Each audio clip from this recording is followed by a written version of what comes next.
علم کیا نہیں، یجد کا اس نے پایا آپ کو، یتیمن یتیم، فآوا پھر اس نے ٹھکانہ فراہم کیا، علم یجد کا یتیمن فآوا. اور پھر اللہ تعالیٰ مزید تسلی دیتے ہیں ماضی کے حالات کو سامنے دکھا کر. دیکھو تو صحیح کہ ایسا نہیں ہو چکا کہ اس نے تجھے یتیم پایا پھر اس نے پناہ دی تجھ کو.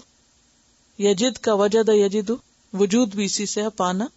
یتیمن یتیم یعنی آپ یتیم پیدا ہوئے تھے. فآوا تو اس نے پناہ دی، اس نے ایسا انتظام کیا کہ آپ ایک بہترین انسان کی شکل میں پل سکیں. ورنہ عام طور پہ کیا ہوتا ہے، جو بچے یتیم رہ جاتے ہیں اور ان کی کوئی صحیح تربیت کرنے والا نہیں ہوتا تو بعض اوقات بہت بگڑ بھی جاتے ہیں. لیکن نبی صلی اللہ علیہ وسلم یتیم ہونے کے باوجود اور پھر کچھ عرصے کے بعد والدہ بھی فوت ہو گئی، اس کے باوجود آپ کی تربیت اتنے اچھے انداز میں ہوئی، اتنا بہترین مقام آپ کو ملا کہ آپ ایک بہت ہی عظیم انسان کے طور پر پرورش پائے. اور یہ اللہ کا خاص احسان تھا آپ پر